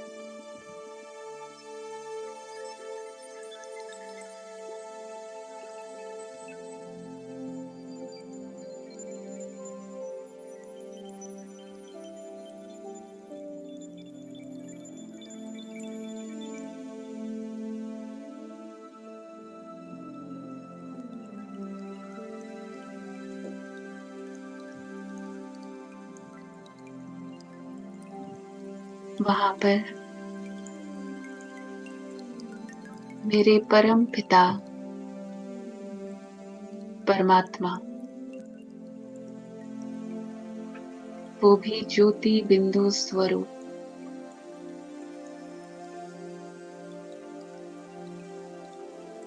देखेंगे मन की आंखों से मैं आत्मा परमात्मा के बिल्कुल पास, उनकी किरणें मेरे अंदर समा रही है।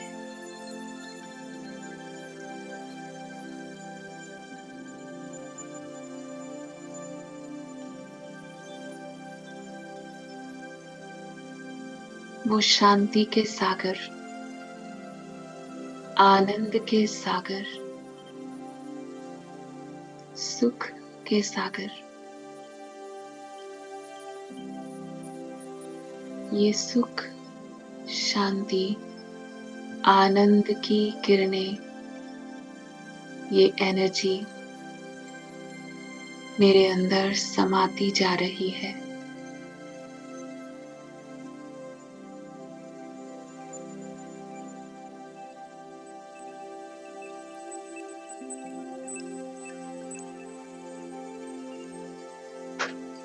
मैं आत्मा चार्ज होती जा रही हूँ।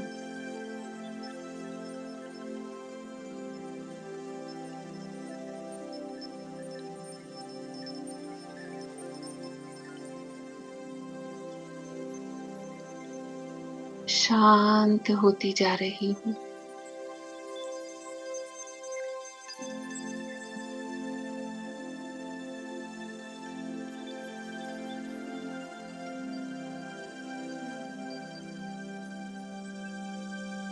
यही मेरा असली स्वरूप,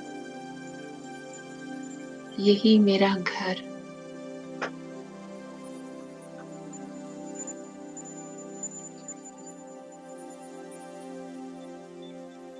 मैं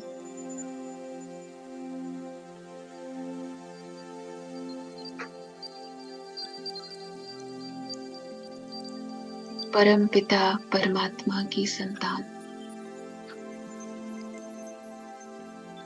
इन गुणों और शक्तियों से स्वयं को चार्ज करके परमात्मा के वरदानों से, ब्लेसिंग से खुद को भरपूर करके अब मैं वहां से धीरे धीरे नीचे वापिस इस साकार लोक में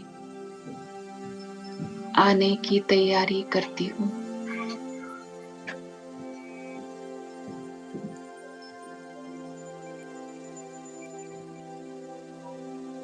वापिस नीचे की यात्रा पर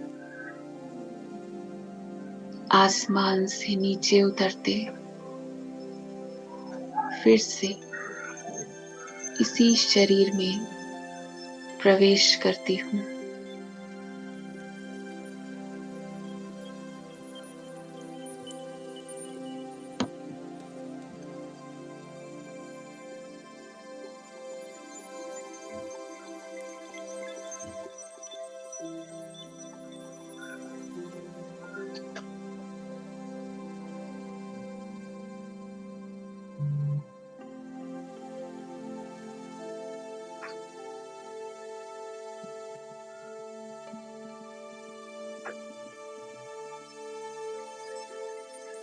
और यहाँ बैठे इस शरीर में होते भी स्वयं को निरंतर परमात्मा की किरणों की छत्र छाया में महसूस करेंगे।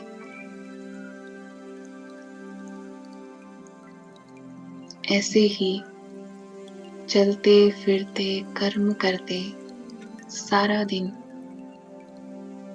ऐसा ही महसूस करेंगे कि निरंतर परमात्मा की शक्तियां, उनकी किरणें छत्र छाया के रूप में मेरे ऊपर आ रही है।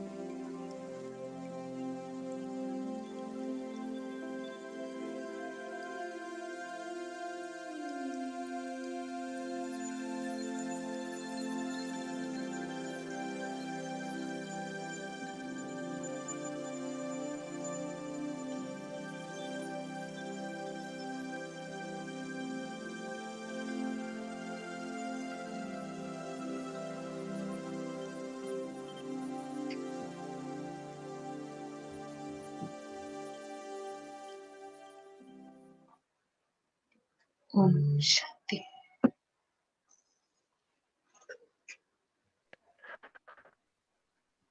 ओम शांति दीदी। आज का प्रश्न है, देवी देवता और शिव जी में क्या अंतर है, थोड़ा स्पष्ट करें। एक बार फिर रिपीट करेंगे। जी, देवी देवता और शिव जी में क्या अंतर है, थोड़ा स्पष्ट करें। देवी देवता और शिव जी। शिव माना परमात्मा। परमात्मा यानी हमने हमने एक्सप्लेन किया कि जो निराकार है, उस निराकार को ही एक जो अजन्मा है, अभोक्ता है, जो इस दुनिया में इस शरीर में जन्म नहीं लेता है, वो परमात्मा है। और जो देवी देवता है वो भी हम सबके पूज्य हैं, लेकिन उन सभी को देहधारी दिखाया है।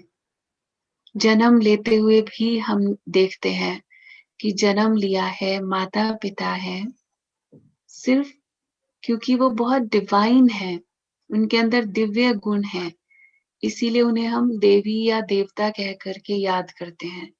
अभी के ऑर्डिनरी मनुष्य के कंपैरिजन में उनके अंदर बहुत सारे डिविनिटी, पॉजिटिविटी, संपन्नता, संपूर्ण पवित्रता है। लेकिन परमात्मा जो है वो इससे भी ऊपर पवित्रता का सागर है, सुख का सागर है, शांति का सागर है। वो सबको सिर्फ देता है, किसी से लेता नहीं है। उनको जन्म लेते हुए नहीं दिखाया। ये सबसे बड़ा अंतर है। परमात्मा एक है और देवात्माएं अनेक हैं। जी दीदी। नेक्स्ट है, शिवलिंग की पूजा हम करते हैं, वो ही पॉइंट ऑफ लाइट है या दोनों में अंतर है?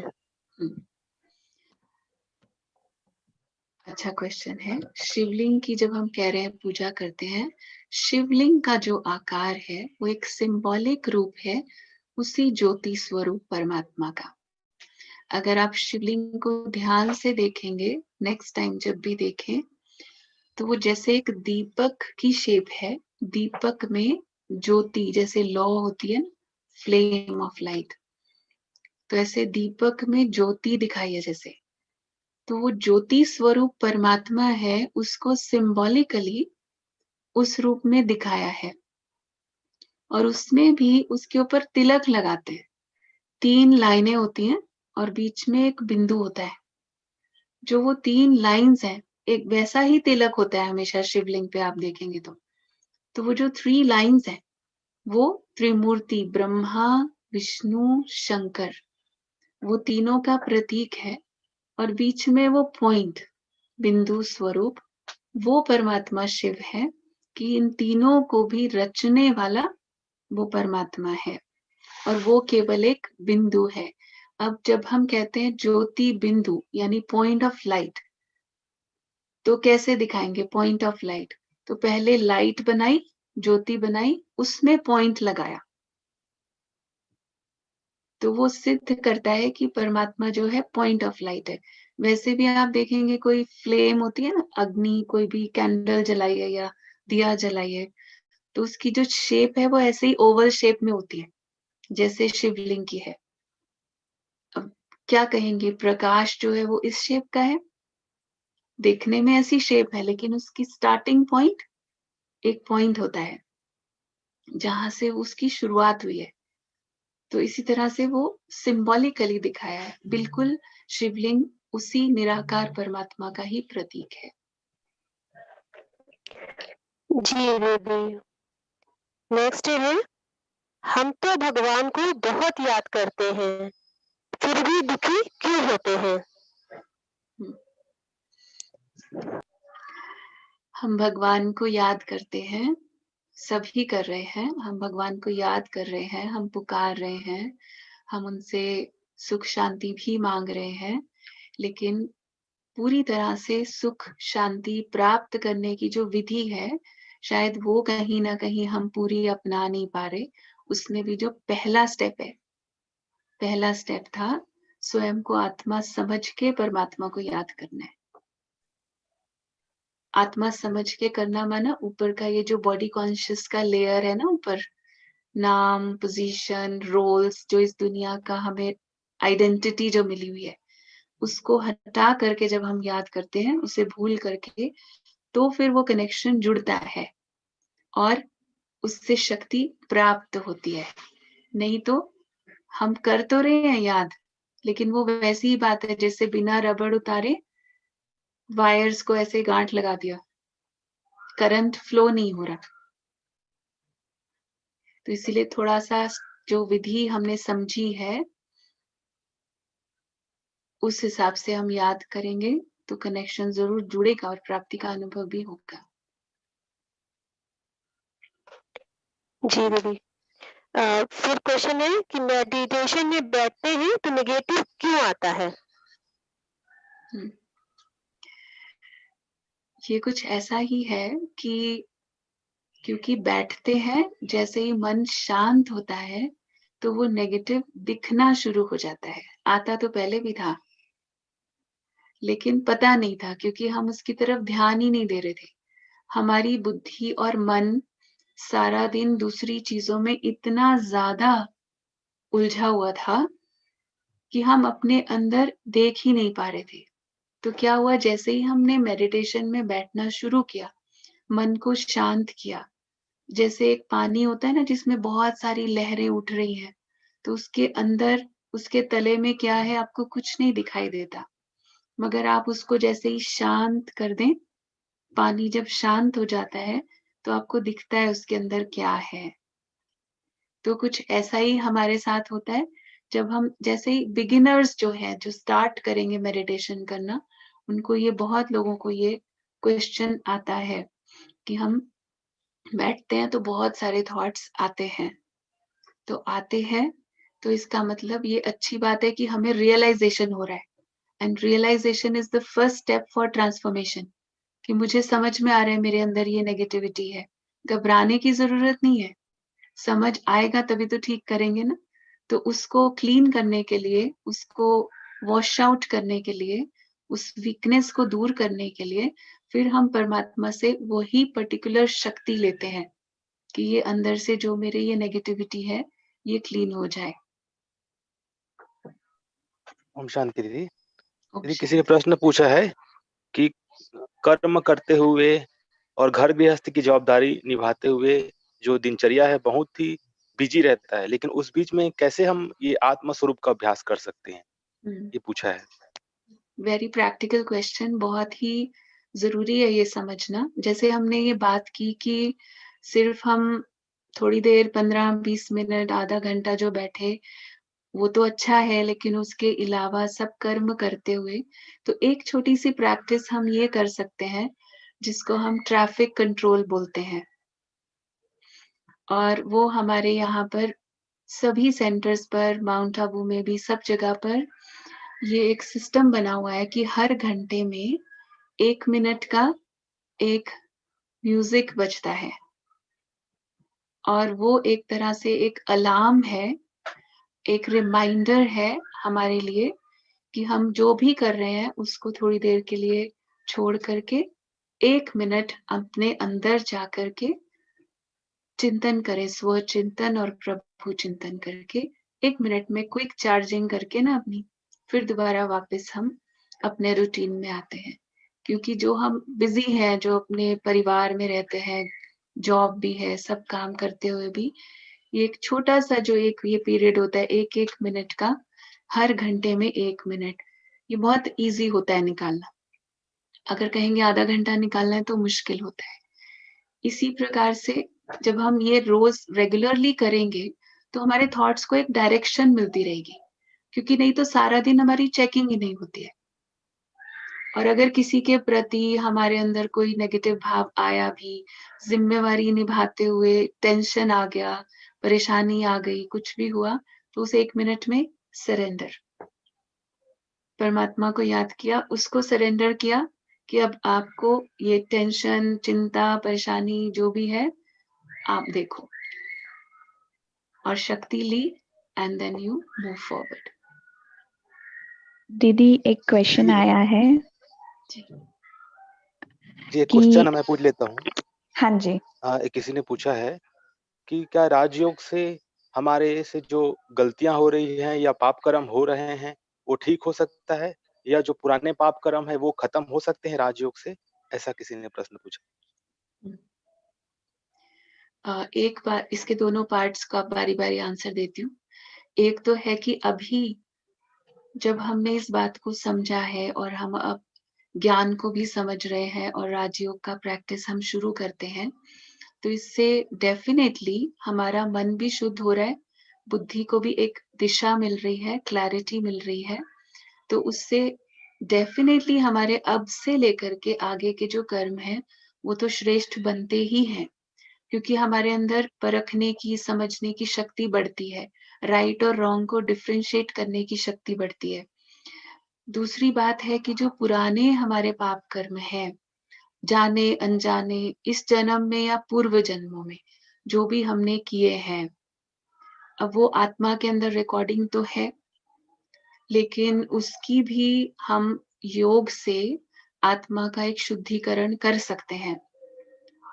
लेकिन उसमें बहुत ही इंटेंस मेडिटेशन, आगे आगे आप उसमें राजयोग का अभ्यास जब हम कहते हैं, तो उसमें जैसे जैसे हम परमात्मा से जुड़ करके जितना मन हमारा एकाग्र होता है, उतना ही, जिस प्रकार से आप देखते हैं ना कि बचपन में आप सबने वो खेल खेला होगा, सूरज के लाइट के नीचे हम लेंस लगा के ना पेपर को जलाते थे, सभी करते होंगे बचपन में, सभी ने किया हुआ ये एक्सपेरिमेंट। वैसे आप सूरज की किरणों के नीचे आप पेपर को रखो, पूरा दिन भी रखो तो वो जलता नहीं है, लेकिन लेंस लगा देते हैं, मैग्नीफाइंग ग्लास लगाते हैं बीच में, वो फोकस हो जाती हैं किरणें, और वो फोकस होने से वो पेपर कुछ ही मिनट्स में जल जाता है। इसी प्रकार से परमात्मा की अनंत शक्तियां जो हैं, जैसे ही वो फोकस होती है आत्मा के ऊपर लेजर लाइट की तरह, तो उससे वो आत्मा के अंदर जो पुराने पाप कर्म भी है उसकी भी क्लीनिंग होती रहती है। Confession and meditation both.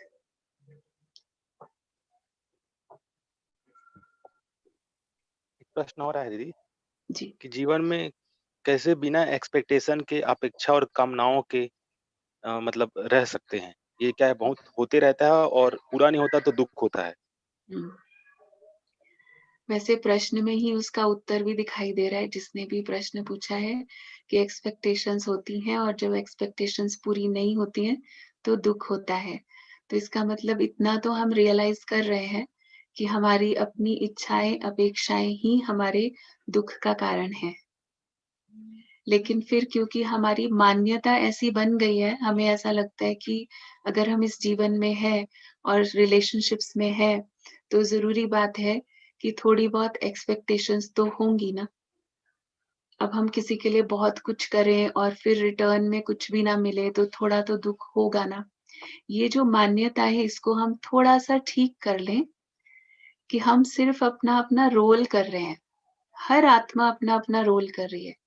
मैंने अपनी तरफ से बेस्ट किया। मैंने अच्छे से अच्छा किया। अब उसने क्या किया, उसने ठीक किया या नहीं किया, मेरे हिसाब से है ना वो भी तो, राइट या रॉन्ग मुझे जो लग रहा है, वैसा नहीं किया, तो मुझे दुःख होता है।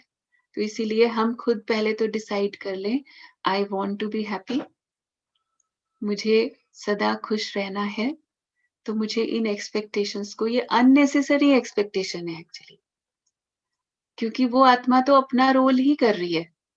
हर एक्टर इस सृष्टि के ऊपर अपना रोल कर रहा है और मुझे अपना करना है। जितना ज़्यादा हम अपनी इमेजिनेशंस में किसी भी संबंध के प्रति, किसी भी व्यक्ति के प्रति जितना ज़्यादा हम ये बनाते हैं ना, इसको ऐसे होना चाहिए, इसको ऐसे नहीं होना चाहिए, ऐसे करना चाहिए, ऐसे नहीं करना चाहिए। जितने ज़्यादा चाहिए हमारी लाइफ में होते हैं, उतना ज़्यादा कष्ट होता है। तो आप एक बार छोड़ के देखिए और स्वीकार करके देखिए, ये जो कर रहा है अपने रोल के हिसाब से ठीक कर रहा है और मुझे अपना रोल बेस्ट करना है। किसी ने प्रश्न पूछा दीदी कि राजयोग के लिए क्या भोजन की प्योरिटी ज़रूरी है? और जैसे हम देखते हैं कि आप लोगों के जो राजयोगी हैं वो प्योर रहते हैं, तो क्या मेडिटेशन करने के लिए प्योर होना ज़रूरी है? ये पूछा है किसी ने।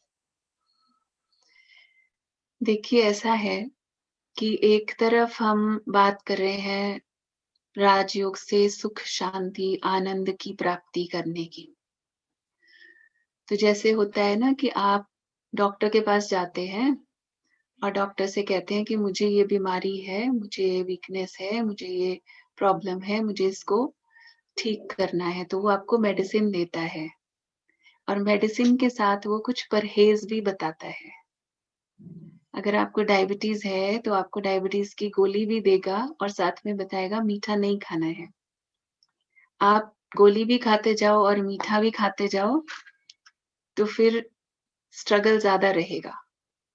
मेडिटेशन कर तो सकते हैं, आप कर सकते हैं अगर आप शुद्ध भोजन नहीं भी है या कुछ भी, आप सारा दिन में लाइफ़स्टाइल जैसा भी है, आप बैठेंगे लेकिन आपका ध्यान उतना फ़ोकस्ड नहीं लगेगा। अगर आप प्राप्ति पूरी करना चाहते हैं, उस दवाई का पूरा फ़ायदा हो, तो उसके लिए परहेज़ भी जितना करेंगे, उतना ज़्यादा प्राप्ति होगी। नहीं तो एक तरफ से वो नेगेटिव इनपुट्स अंदर जा रहे हैं, दूसरी तरफ से हम शांति के थॉट्स क्रिएट कर रहे हैं, तो दोनों का अंदर एक स्ट्रगल होगा, कॉन्फ्लिक्ट होगा। तो मन को एकाग्र करने में बहुत ज्यादा मेहनत लगती है, इसलिए बताया जाता है कि मन को एकाग्र करना है और जितनी ज्यादा प्राप्ति करनी है, जैसी आपका जैसा लक्ष्य है, ज्यादा प्राप्ति करनी है, तो उतना ज्यादा ही अटेंशन रखेंगे तो वैसा ही रिजल्ट मिलेगा। दीदी जी पूछा है कि what was the very small white spot during today's meditation? It is my imagination or what? That is the soul. क्योंकि अभी पहचान तो मिल गई, लेकिन I won't say this is imagination, क्योंकि इमेजिनेशन और रियलाइजेशन में अंतर होता है। इमेजिनेशन तो होती है कि जो चीज नहीं भी है उसको भी हम इमेजिन कर सकते हैं, हम कल्पना कर सकते हैं, कुछ भी कर सकते हैं। अभी आप कल्पना कर सकते हैं कि आप एक पहाड़ पर बैठे हैं, आप कल्पना कर सकते हैं बरसात हो रही है, लेकिन एक्चुअली नहीं हो रही है, तो ये कल्पना है। आप कल्पना कर सकते हैं आपने चांद के ऊपर घर बना लिया, ये कल्पना है, इमेजिनेशन है।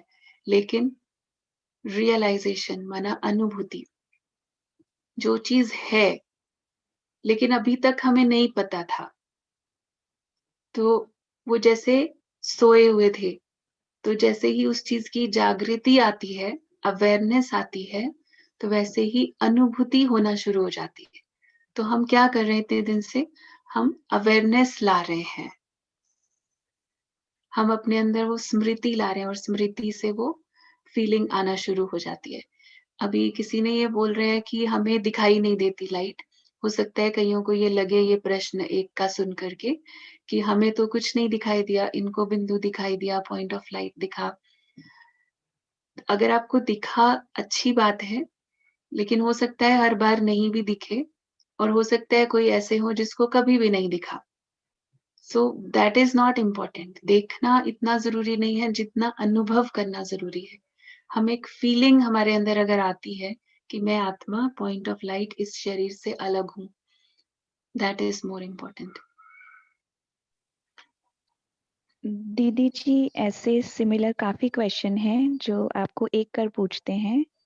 किसी ने कहा कि जब हम बिल्कुल शांत होने की कोशिश करते हैं तो अकेलापन हमें और डराता है, या हम जब परम धाम जाके अपने आप को सोल वर्ल्ड में इमेजिनेशन करते हैं तब वहां पे तो कुछ भी नहीं है, वो भी डर लगता है। तो हमें कई बार एकांत से हर जगह पे डर लगता है, क्या करें? ये क्योंकि मैं समझती हूँ कि आपके जिनका भी ये क्वेश्चन है, एकांत से जुड़ी हुई कोई ना कोई ऐसी यादें अंदर सबकॉन्शियस में है, जो वो फीलिंग्स बहुत डीप हो गई हैं कि एकांत में भय का या कोई बचपन का ऐसा डर होता है, या फिर अभी भी अगर आपकी लाइफ में किसी के जीवन में हो सकता है कि ऐसी परिस्थिति हो कि अपनों से दूर रहना पड़ा और अकेले रहना पड़ा, तो वो अकेलेपन से, वो लोनलीनेस जो लगती है, उससे घबराहट होती है।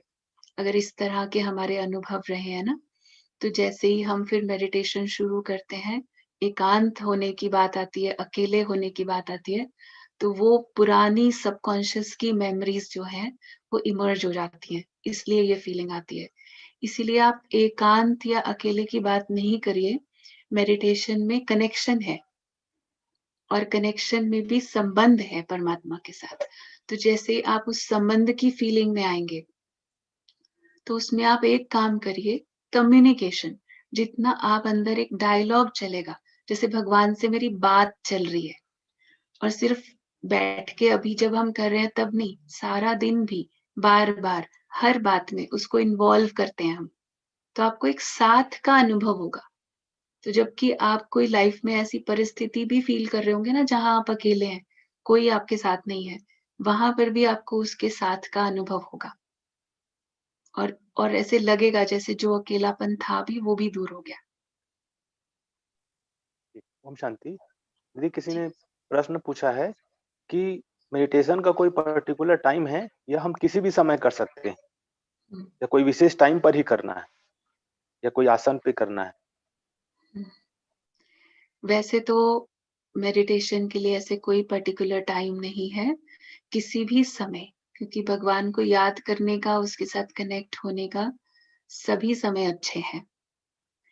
कोई भी समय अपने समय अनुसार आप अपना टाइम शेड्यूल में से फिक्स करके अपने हिसाब से आप बैठ सकते हैं मेडिटेशन में। लेकिन फिर भी बहुत अच्छे एक्सपीरियंसेस के लिए अमृत वेले के समय का, ब्रह्म मुहूर्त के समय का एक एडिशनल बेनिफिट होता है। तो जैसे जो हमारे स्पिरिचुअल लाइफस्टाइल में हम इंक्लूड करते हैं, जो जितना हम जल्दी उठ पाएँ, जैसे वैसे भी हम कई धर्म शास्त्रों में भी अमृत वेले का, ब्रह्म मुहूर्त का, प्रभात का बहुत महत्व है, बताया गया है। सुबह-सुबह जो 2 से 5 जिसे अमृत वेले का समय कहा जाता है, जब अभी भोर नहीं हुई है, अभी जैसे सूरज निकला नहीं है, उससे पहले का समय, तो वो बहुत शुद्ध प्योर वाइब्रेशंस होते हैं। उस समय में से अगर हम 4 से 5 के समय में भी जो लोग उठ सकते हैं या धीरे-धीरे करके आप उस स्टेज तक पहुँच सकते हैं, तो आपको बहुत ही अच्छे एक्सपीरियंस उस समय होते हैं। क्योंकि उस समय जितनी भी नेगेटिविटी है दुनिया की, जो भी नेगेटिव वाइब्रेशन वाले लोग हैं, सब सोए हुए हैं। सिर्फ कुछ अच्छे लोग जाग रहे होते हैं। सब जो गलत काम करने वाले, चोरी करने वाले भी रात को 2-3 बजे तक करके सो जाते हैं। उसके बाद का जो ये समय होता है, या तो कोई स्टूडेंट्स जाग रहे होते हैं जो पढ़ रहे हैं, या कोई भक्त होते हैं जो भक्ति कर रहे हैं, तो वो वाइब्रेशन बहुत अच्छा होता है सुबह का। वो एक तरह से बहुत अच्छा चार्जिंग का समय है। बाकी ये नहीं कि सिर्फ उसी समय, लेकिन सारा दिन में आप किसी भी समय भगवान को, तो हमें बल्कि जैसे हमने कहा राजयोग लाइफ़स्टाइल है, तो वो किसी समय भी आप बैठ कर के याद कर सकते हैं। तो बाकी एक अमृत वेला और दूसरा नुमा शाम हम अपने स्पिरिचुअल रूटीन के अंदर ऐड करते हैं। नुमा शाम का जो समय है, जिसमें जैसे हमारे सभी सेंटर्स पर, सब जगह पर 6:30 से 7:30 शाम का जो टाइम है, उस 1 घंटे का जो ये समय रखा गया है, ये समय भी बहुत अच्छा होता है, शाम का समय भी।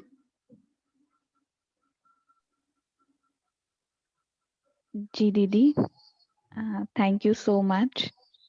अब हमारे पास जो भी क्वेश्चंस हैं वो लॉ ऑफ कर्मा के रिलेटेड है। तो आप सभी से मैं ये कहना चाहूंगी कि आप सभी ऐसे ही दीदी को रोज सुने, क्योंकि आगे के 3 दिन में आपके ये जो क्वेश्चन आपने हमें भेजे हैं जो लॉ ऑफ कर्मा से रिलेटेड हैं, वो सारे ही आगे के सेशन में क्लियर हो जाएंगे। Thank you so much. Thank you दीदी जी।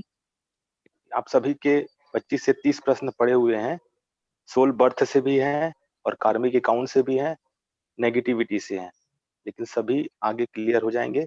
हम आपके प्रश्न को इग्नोर नहीं कर रहे हैं, आगे क्लियर हो जाएंगे, इसलिए हम इसको अभी यहीं पर ही स्टॉप कर देंगे। आगे क्लियर हो जाएगा। शांति। हुँ।